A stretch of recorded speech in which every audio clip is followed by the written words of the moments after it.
Ajang balap liar semakin marak terjadi di Jakarta belakangan ini. Bahkan para pelaku tak segan-segan mengeroyok petugas kepolisian yang hendak melarang atau membubarkan balap liar. Pada operasi Patu Jaya 2021 lalu, balap liar juga menjadi salah satu target pelanggaran lalu lintas yang harus ditegakkan. Banyak upaya yang sudah dilakukan pihak kepolisian untuk mencegah terjadinya balap liar. Namun tetap saja masih banyak aksi balap liar yang kerap terjadi. Hal ini tertuang dalam catatan Direktorat Lalu Lintas Polda Metro Jaya dari hasil pemetaan dan lokalisasi rawan balap liar di sejumlah wilayah. Pada 16 Januari 2022 lalu, Polda Metro Jaya telah memfasilitasi kegiatan balap liar di ibu kota untuk bisa melakukan kegiatan kompetisi adu cepat yang legal dan tidak meresahkan warga. Kegiatan street race atau balap liar ini berlangsung di Ancol, Jakarta Pusat. Selain Ancol, Direktorat Lalu Lintas Polda Metro Jaya juga menyiapkan arena street race di kawasan Meikarta, Kabupaten Bekasi, dan juga Tangerang Selatan. Sebelumnya, Kapolda Metro Jaya Irjen Pol Muhammad Fadil Imran mengaku ingin memfasilitasi para pelaku balap liar agar bisa menyalurkan minat dan bakat pada tempat yang legal. Melalui ajang ini, diharapkan bisa melahirkan pebalap-pebalap motor GP. Selain itu, dengan adanya street race Polda Metro Jaya ini, dapat mencegah balap liar di jalanan agar tidak mengganggu ketertiban umum dan kenyamanan masyarakat. Anak-anak kita ini yang jalan raya dipakai balap sehingga mengganggu orang lain, membahayakan keselamatan dirinya dan orang lain. Saya sudah banyak dapat masukan dari masyarakat supaya Pak Kapolda tolong ini balapan liar malam hari dibina ya. Bukan ditangkapin, dibina. Mudah-mudahan bisa jadi Mario yang baru. Untuk diketahui, aksi balap liar jelas melanggar sejumlah pasal pada Undang-Undang Nomor 22 Tahun 2009 tentang lalu lintas dan angkutan jalan. Sanksi terberatnya bisa berbentuk pidana dengan kurungan selama beberapa bulan atau denda hingga puluhan juta rupiah. Cara Jakarta atasi balap liar, itulah topik dialog kita pagi ini. Polda Metro Jaya menyebut tidak ada laporan balap liar di jalanan setelah street race digelar. Melalui program street race ini diharapkan mampu meminimalkan aksi balap liar di jalanan. Dan untuk membahasnya, kita sudah terhubung dengan Karomin Regi dan Ditlantas Polda Metro Jaya AKP Rudi Wiransyah Setiono. Selamat pagi Pak Rudi. Selamat pagi Mbak. Pak Rudi, ini kan street race sudah digelar 16 Januari kemarin. Apa evaluasinya Pak dari gelaran acara balapan yang sudah diselenggarakan oleh Polda Metro Jaya? Baik Mbak, sebelum saya sampai kepada evaluasi, saya ingin menjelaskan terlebih dahulu bahwa awalnya dari Polda Metro Jaya memfasilitasi terkait kegiatan street race ini ada beberapa tahapan sampai kita menuju street race tanggal 16 Januari kemarin Mbak. Jadi kita mulai dengan kita mengadakan diskusi santai atau focus group discussion yang kita mengundang bagaimana stakeholder, mengundang para komunitas, joki, mekanik, kemudian para influencer yang bergerak di bidang pebalap jalanan ini, Mbak. Jadi mulai dari FGD itu muncullah berbagai masukan-masukan yang memang begitu sangat baik, yang menjadi masukan buat kami, sehingga muncullah event acara 16 Januari itu yang kemarin di hari Minggu di Ancol. Nah, acara itu alhamdulillah berlangsung dengan sukses, aman, crowd-nya, entusiasmenya juga sangat tinggi dari masyarakat dan dari para komunitas pebalap jalanan, dan alhamdulillah selama pelaksanaan street race kemarin itu tidak ada satupun kecelakaan yang melibatkan dari para pebalap liar. Seperti itu, Mbak. Nah, Pak Rudi, tadi Anda mengatakan bahwa sudah ada diskusi dengan komunitas, kemudian joki dan juga mekanik. Artinya ada pembahasan juga sebetulnya alasan dasar kenapa selama ini balapan liar kerap terjadi walaupun sudah banyak tindakan dari kepolisian. Sebetulnya apa Pak yang mendasari maraknya balap liar ini sehingga akhirnya street race yang diadakan Polda Metro Jaya ini bisa menjadi solusi bagi mereka? Baik Mbak, jadi saya menjelaskan kembali apa yang disampaikan oleh Bapak Kapolda dalam berbagai kesempatan. Dia menyatakan bahwa balap liar ini adalah sebagai bentuk ruang ekspresi dari para anak-anak, para komunitas di jalan ini yang tidak tersalurkan, Mbak. Jadi energi yang tidak tersalurkan ini maka tumpah kemana-mana. Dan ini adalah salah satu inovasi dari Bapak Kapolda, inovasi sebagai solusi bagaimana mewadahi mereka para komunitas balap jalanan ini, para adik-adik kita, anak-anak kita, dalam suatu wadah yang dapat merubah stigma balap liar yang negatif menjadi positif. Nah, salah satunya adalah wadah yang kami berikan melalui program street race ini, Mbak. Nah, perlu kita ketahui bahwa stigma balap liar mungkin saat ini jadi bahaya, pelanggaran, tabrakan, pertarungan, taruhan, hujatan, kenakalan, dan kekerasan. Itu kita mencoba merubah menjadi sesuatu yang positif, menjadi hal yang aman, legitimate, kemudian penuh dengan perlindungan, penuh dengan nuansa sportivitas, kebersamaan, harapan, dan kreativitas. Sehingga kita rubah stigma itu menjadi stigma yang positif sebagaimana harapan Bapak Kapolda. Demikian, Mbak. Jadi sebetulnya hal yang paling dibutuhkan dari komunitas pebalap ini adalah sebetulnya wadahnya ya Pak Rudi ya? Betul, Mbak. Kita harus menyiapkan wadah. Dan wadah di sini adalah kita menyiapkan arena atau track dari balap itu sendiri, Mbak, yang memang selama ini tidak tersedia di Jakarta. Mereka hide and seek dengan pihak kepolisian yang melakukan upaya-upaya penegakan hukum sebelum adanya inovasi dari Bapak Kapolda tentang balap liar ini, wadah balap liar ini.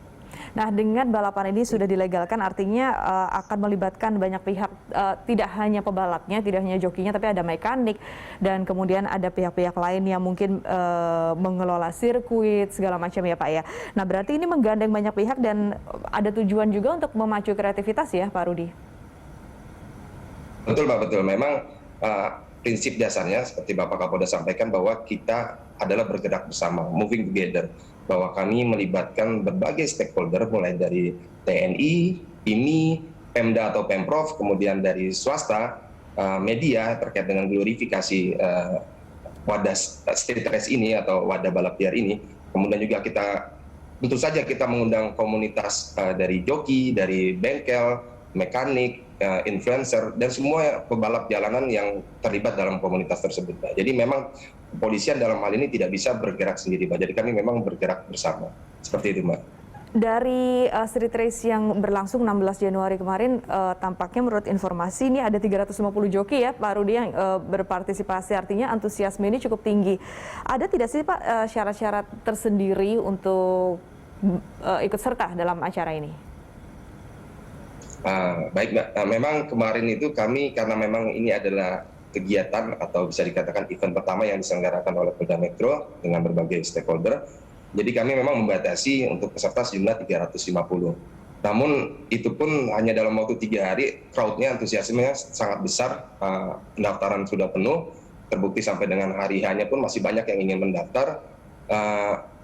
Kemudian juga dari ini juga kami evaluasi, Mbak, dari yang 350 peserta ini juga kami evaluasi apakah ke depannya nanti dengan event-event yang serupa yang akan kami laksanakan, kami akan menambah peserta atau tidak, nanti kita terus evaluasi, Mbak. Nah, untuk menggait para pebalap liar ini supaya lebih tertarik untuk mengikuti balapan yang legal dan aman ini, ada tidak insentif tertentu? Mungkin insentifnya tidak berbentuk hadiah, tapi mungkin bimbingan ke depannya, atau ya seperti diarahkan, seperti itu Pak Rudi. Betul, Mbak. Jadi konsep dari street race ini, Mbak, kami tidak hanya sekedar melaksanakan event. Jadi seperti yang dikatakan oleh salah satu ahli Igasaki pada tahun 2005, dalam menyelesaikan permasalahan balap liar, kita ada 3 hal yang perlu dilakukan. Yang pertama adalah pendidikan, kemudian penegakan hukum, kemudian yang terakhir adalah penyaluran. Nah, dalam hal penyaluran kita sudah membuat event tersebut street race, kita siapkan tempatnya yang nantinya ke depan akan menjadi tempat bagi mereka untuk melakukan kegiatan balap mereka di jalan. Nah, dalam hal street race kemarin kami juga memberikan edukasi, Mbak. Jadi memang sebelum pelaksanaan lomba, kami ada menggandeng ini, kami sampaikan kepada para pebalap itu bahwa ini loh yang harus dilakukan oleh pembalap, langkah-langkah yang seperti apa yang bisa mereka lakukan untuk menjadi pembalap yang profesional. Tidak hanya sekedar menjadi pembalap liar di jalan, tidak tersalurkan energi dan bakat mereka. Jadi seperti itu, Mbak. Oke, artinya nanti mereka ini juga akan mendapatkan bimbingan seandainya memang ingin serius ya Pak Rudi di bidang betul, balap motor ini ya Pak ya? Betul, Mbak, betul. Memang kami siapkan sebagaimana dari perintah Bapak Kapolda bahwa memang tidak hanya sekedar melaksanakan event, memindahkan arena balap liar ke satu tempat, tapi kami juga penuh dengan edukasi bagaimana tidak hanya edukasi menuju prestasi, tapi edukasi bagaimana cara keselamatan berlalu lintas di jalan itu sendiri, Pak. Oke, Pak Rudi, kalau skema pengaturan ajang balap ini seperti apa Pak agar teratur dan juga berkelanjutan untuk kedepannya dan lebih konsisten lagi? Baik Mbak, jadi untuk supaya lebih teratur bahwa sebagaimana keinginan awal dari Bapak Kapolda, kami merencanakan dalam 1 tahun ini ada berbagai seri Mbak, minimal kami selenggarakan 4 seri, dan ke depan setelah adanya yang street race di Ancol yang berjalan dengan sukses, kami rencana di bulan Februari akan melaksanakan kembali acara yang serupa dengan konsep skema latihan bersama Mbak. Jadi kami konsepnya untuk sementara bukan konsep kompetisi Mbak, bukan mencari yang terbaik, tapi kami latihan bersama agar bisa merangkul para komunitas dalam suatu event sehingga timbul suatu kehangatan, crowd yang bagus, yang positif, tidak mengejar kompetisi, tapi kami lebih cenderung kepada merubah stigma dari balap liar itu menjadi positif. Ke depan di bulan Februari akan ada dilaksanakan insya Allah di BSD Mbak, di Tangerang Selatan, atau juga dengan di Bekasi Mbak, di Kabupaten Bekasi dan Kota Bekasi, demikian Mbak. Oke, artinya setiap, kan tadi Bapak mengatakan ada beberapa seri. Nah, berarti ajang ini terpisah atau berkelanjutan? Seperti itu, seperti program latihan bersama yang berkelanjutan. Jadi peserta yang di awal akan terus ikut di setiap series ini atau seperti apa Pak? Ya, jadi memang kembali lagi Mbak, konsep awalnya sifatnya adalah kami menyiapkan penyaluran energi, dalam hal ini adalah wadah, yaitu kami siapkan arena balap dan kami siapkan kegiatannya. Untuk evaluasi sementara bahwa konsep latihan bersama ini menjadi konsep yang masih kita pilih sebelum nanti kita evaluasi lebih lanjut, karena terkait dengan masalah keamanan juga Mbak, dan juga pemilihan tracknya. Kami juga Polda Metro Jaya tidak sekedar memilih track, menetapkan suatu track tanpa pertimbangan yang komprehensif dan matang, tapi kami juga mempertimbangkan aspek dari gangguan masyarakat, apakah itu tempatnya bisa menimbulkan potensi konflik lalu lintas dengan masyarakat, ataupun dari jalan itu sendiri yang memang memenuhi standar keselamatan Mbak. Seperti itu Mbak. Baik, Pak Rudi, kita akan kembali memperbincangkan seberapa efektif ajang balap ini ke depannya, tapi usai jeda Pak Rudi, pemirsa tetaplah bersama kami di Good Morning Jakarta.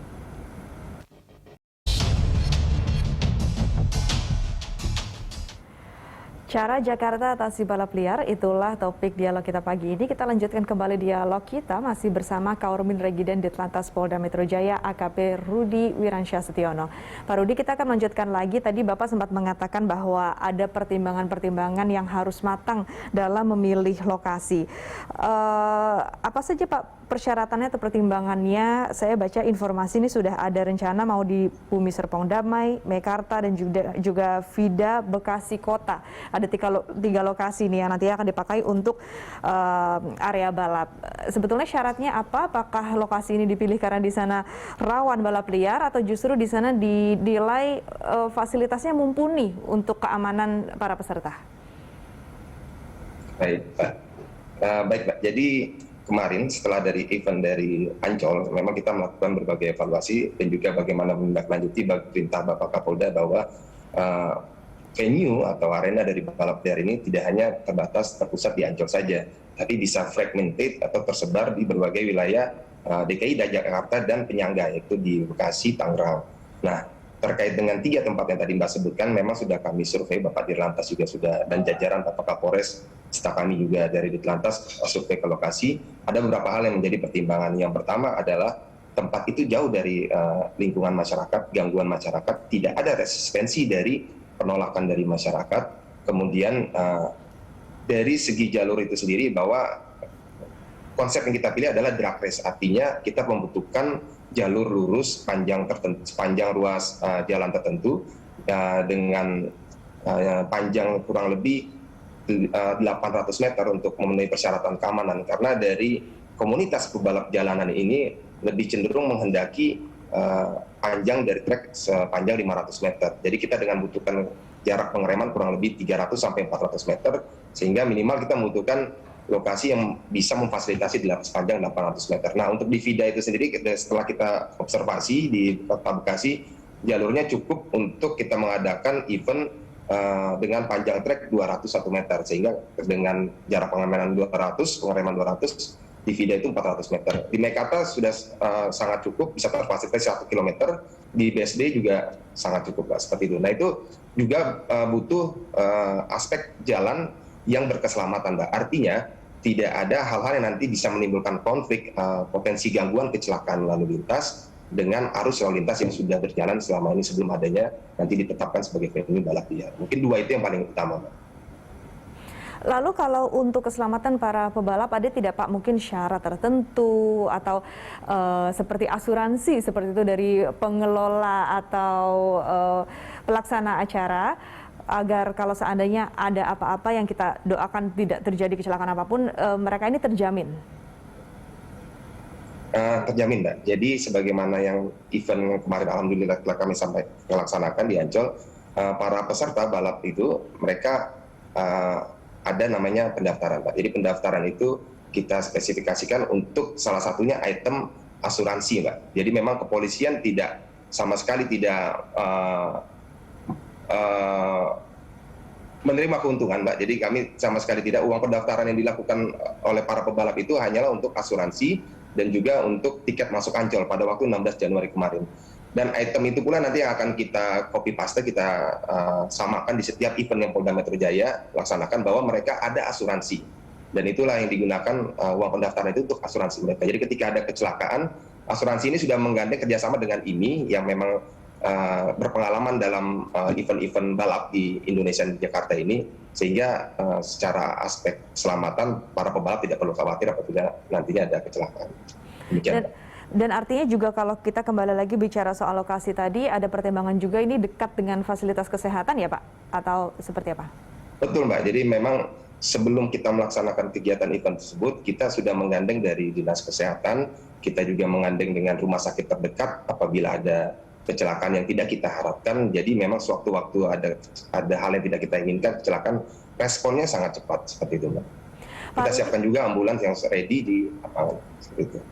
Ya, Pak Rudi, kalau kita bicara soal balap liar, kalau liar artinya kan tidak diorganisir dengan baik, ada juga korban dari penonton misalnya.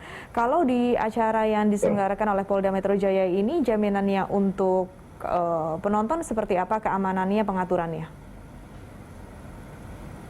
Itu juga menjadi salah satu pertimbangan kami, Mbak, bagi para penonton. Kami siapkan lokasi yang tepat bagi penonton yang nantinya ada barricade, ada barrier gate, yang untuk membatasi antara penonton dengan arena balap dalam radius tentang jarak tertentu yang memang pengamanannya juga dari para personil kita seperti halnya di Ancol. Ya alhamdulillah selama pelaksanaan kemarin di Ancol juga bisa cukup tertib dari para penonton yang sudah ada barrier gate-nya untuk pembatas jalan itu, Mbak. Seperti itu, Mbak. Pak Rudi, ini kan tampaknya persiapannya sudah cukup baik, sangat matang seperti itu ya, dari pemilihan lokasi, kemudian pertimbangan keamanan dan lain-lain, kerjasama Polda Metro Jaya dan juga dengan stakeholders yang lain. Bagaimana Polda Metro Jaya ini mengorganisir para pelaku balap ini sehingga banyak yang mau terlibat dengan segala persiapan yang sudah matang ini? Betul, Pak. Jadi perlu saya jelaskan sedikit, Pak, ya, dalam mengimplementasikan suatu kebijakan bahwa ada 4 variabel yang perlu kita persiapkan dengan sangat matang. Yang pertama adalah komunikasi salah satunya, Mbak, kemudian sumber daya yang kedua, ketiga adalah disposisi atau sikap dari pelaksana pemangku kebijakan, kemudian adalah struktur birokrasi yakni dalam hal ini SOP. Nah, terkait dengan variabel pertama dari implementasi kebijakan adalah komunikasi, Mbak. Nah, ini komunikasi ini sudah kami bangun tidak secara tiba-tiba atau ujuk-ujuk, tapi sudah dari awal sebelum FGD, kami dari Ditlantas Polda Metro Jaya, kami mencoba memprofiling para rekan-rekan, para influencer, para komunitas pebalap jalanan yang besar di Jakarta, yang menggandeng tidak hanya di Bekasi, Jakarta, Depok, dan Tangerang. Kami coba rangkul bersama. Kami adakan pertemuan sebelum adanya FGD di Polda.